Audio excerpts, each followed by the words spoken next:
Okay, then we're joined by another former student from Loughborough College. Do you want to introduce yourself, sir? My name's Dan. I'm the Sports Development Officer at the college. Okay, Dan. So Uh, you was at the college back in 2008, 2007, yeah, started in 2007, September 2007. Yeah, and you were done the course the similar to what these guys were done. So BTEC Sport, basically. I know it was a national diploma then, but it's extended now. But similar course. yeah. So we did the national diploma. I think it was in performance and excellence back then. Yeah. But yeah, similar to the extended now. Okay. And your role at the college is sports development officer. Yeah. So what does sport development officer mean? I like that, Dan. So someone trying to contact you. So sports development officer. So my role is to promote sport and physical activity across the whole of the college. Predominantly the FE students, but it's now growing to incorporate staff as well. So basically to get as many people as we can more active in different ways and promote different events, programs, things like that to really get more people active and involved in sport. Not necessarily performance, which a lot of the sports students might be aware of, like performance pathways, joining teams, but getting those that do 30 minutes a week exercise to do a little bit more and really open the opportunities for them whilst they're at college. Yeah, and I think it's important to know that the reason we do that is not necessarily, like you say, to try and improve sport, but it's more physical things, mental health, well-being. It kind of encompasses the whole thing, doesn't it? Trying to make people, active and healthy. Yeah, so obviously a large part of my job is of the Ofsted framework. So that's the standard for a lot of all education establishments across the country, that we need to be promoting mental and physical well-being across the college. So whether that's through a well-being team, welfare, counselling, etc. But my specific area is doing it through activity, because as we already know, that physical activity can help with mental health and obviously physical well-being. So really promoting those messages around it for people to encompass as they come through this age bracket as well. So a big demographic target area for sports development is 16 to 19-year-olds, because it's a major drop-off. So people finish school, they don't have to do PE anymore. They get other responsibilities as they get older. So sport gets put on a back burner. So it's my job to try and get them back involved in sports they used to, or get involved in new sports. So let's look at your kind of career then. So you did the BTEC, and then you stayed on the higher education at Loughborough. Yeah, so I did the BTEC. So that was until 2009. Then I did the foundation degree in sports science. So that's what took my interest more down the sports science route. I did that for 2 years at Loughborough College, and it was through Loughborough University. So it's quite nice. My certificate says Loughborough University, and then small print Loughborough College at the bottom. Yeah. So got that, and then after that, do you want me to go into career Yeah. after that? Or? Yeah, kind of what we've been doing. How you got to be sports development officer. During work, studying at Loughborough College, I had a part-time job at Leicester University sports facilities in the gym there, in their recreational sports grounds and stuff. So that was a part-time job all the way through. So when I finished my foundation degree, I went full-time there. I was a recreation assistant. So basically, although we didn't have lifeguards, it was looking after the pool, looking after the football pitches, working a little bit in the gym, looking after sports hall. So really just like I say, a sports assistant, recreation assistant. I worked there full time for 2 years. Decided I wanted to update my degree because I was only on foundation degree. So obviously my first port of call was to come back to Loughborough College, and I did my top-up degree in sports management. I just thought it related very much to what I was working in. So if I wanted to be a manager in the sports facilities, that was sort of step to take. So I did that, and that was through Nottingham Trent University. So again, another certificate with Nottingham Trent on. And then I managed to, so my 2 years out really did me a favour, because my results for my foundation degree weren't what I probably could have achieved. But doing 2 years in employment, resetting, coming back, I was able to come back, and I managed to get a first in the degree. So that was a year long. And that's the point I finished my degree. Do you want me to carry on with where I've gone? Yeah, so I think after university, then obviously you went into. It's kind of how you got to become a sports development officer. Then that's the key thing. So after university, where did you go then? Yeah, so well during university, during education, I was coaching. So a passion of mine was coaching. So I played for the college academy where I was on my BTEC. Did a year while I was on my foundation degree as well. Then after that, I was coaching, part of the academy, the cross college team back then. And then I was helping coaching at Loughborough Foxes. So coaching was always running through and something I wanted to do. And then when I, at the university, I managed to become a duty manager there. So that was part of my career. But a large part of my interest was development of football players, really. So I became a football coach for the university women's team. I think it was in 2016, 17. And then I coached them, but then also we had a lot of clubs. So when you go to university, it's there's clubs for everything.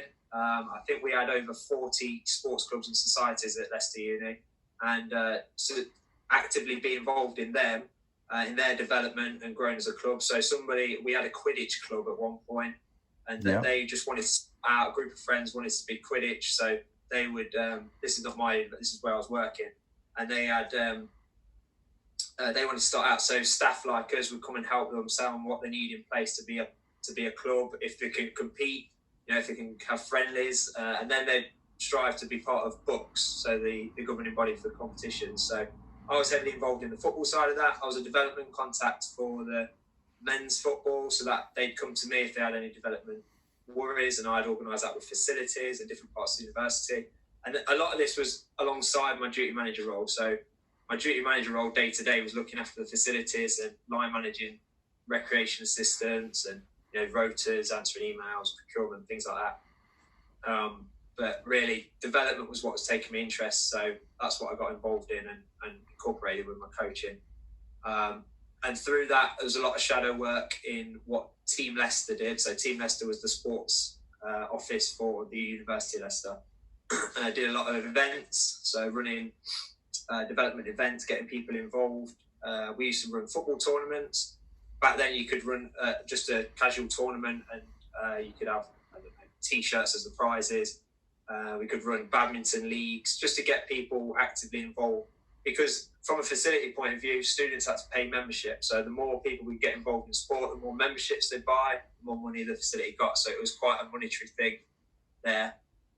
And then we would run events, leagues. We'd also help them out, get involved in books. We also run varsity. So Leicester University have a massive competition at the end of every year against DMU.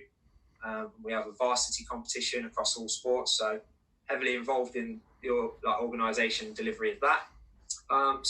That's what took my interest. And personally, my interest was more performance side of things. So those clubs that were quite high up, looking for the strength and conditioning and multidisciplinary teams, and really getting them to go to the next level. So then I took that and my experiences and came to Loughborough College and getting involved in sports development there. Obviously, very similar in that it's still in education, but very different in that it's a different type of education, FE and HE. University students are there, they live on campus. FE students, as soon as that bell, well, there's not a bell, is there, at college, but the day's over, they go home, and it's hard to keep them in, but it's different challenges and working around that. And I think also in your role now, you have to work with lots of different national governing bodies, Leicester involved in sports, and that's the role really of the sports development officers, isn't it, to kind of keep them relationships going to obviously try and benefit each other.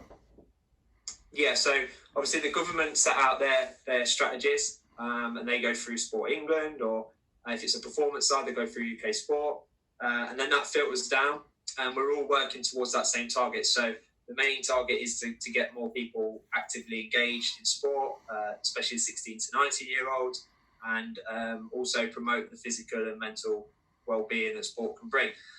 So we're all working towards them goals. So that's why I have to collaborate with a lot of the national governing bodies, local authorities, so Charnwood Active, like you say, Leicestershire FA, the RFU, ECFA, the college at ECFA. We've got and many more. We've got obviously Parasport across the road at Loughborough University. We collaborate with, so Boccia England. Netball England. So it's all the governing bodies, but we're all working towards that goal. So we have to work together to make sure that we're not separately doing tasks, but we can work together to do it. Because being a college, we have a cohort of thousands of people that we can target. So if someone's watching this now, I'm hoping they are, but if they're watching this now and they're 16, 17, and they're interested in sports development and kind of having a career in that progression, what can they be doing right now to try and just dip the toe into it? Well, I think the big thing about sports development at the very grassroots level is volunteering. So there's always opportunities to volunteer, whatever age, whatever area you live in, or anything. There should be something within your community to be able to volunteer.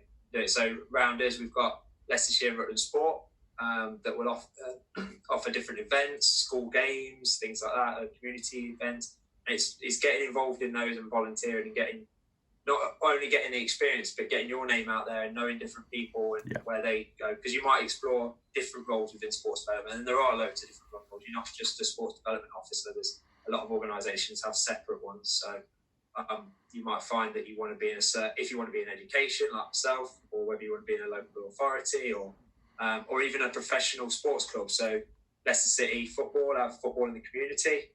They're doing football development. Tigers in the community, I think, as well. Yeah. So there's those are different areas you go. But definitely, if you want to start, it's the volunteering route, and that obviously can be done through the university across the road, ourselves, or Leicestershire Rutland Sport, for example. So. No, that's perfect. What are the good parts of your job, and kind of what are the things that you sometimes don't like? Good parts of my job are, I love sport, so I spend a lot of time, orchestrating, delivering sport. So I do, if I'm there playing badminton for a bit with a few students, this is my job. I'm getting paid to play badminton. So yeah, professional badminton player. yeah. That's what I call myself.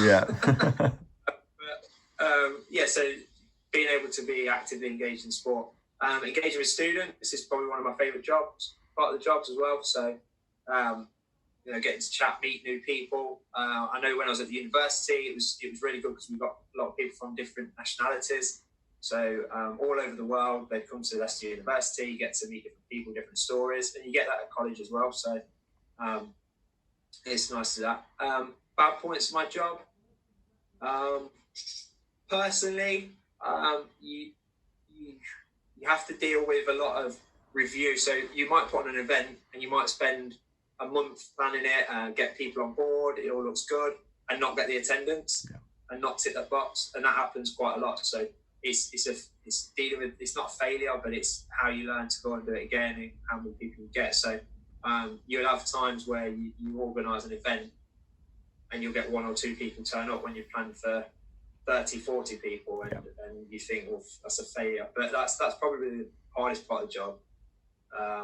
But also a big point that I like is getting people involved in sport and seeing them go off to then pursue it and carry on playing it and even get better at it and professionally. So, I mean, from a qualifications point of view, to be a sports event officer, they need the BTEC, they need good English and maths skills.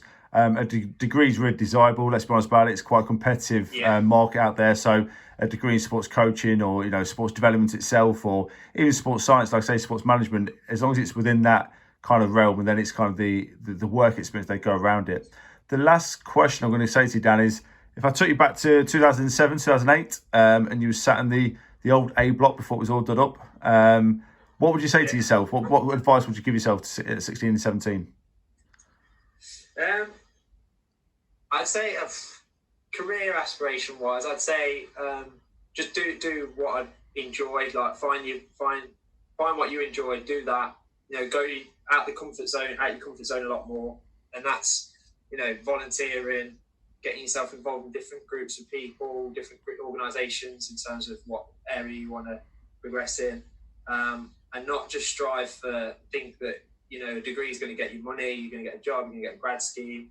I think a big realisation for me was coming out of doing my degree and thinking, right, I'm going to get on a grad scheme that's going to pay 30 to 40 grand a year and straight away. And in a real world, it doesn't happen like that.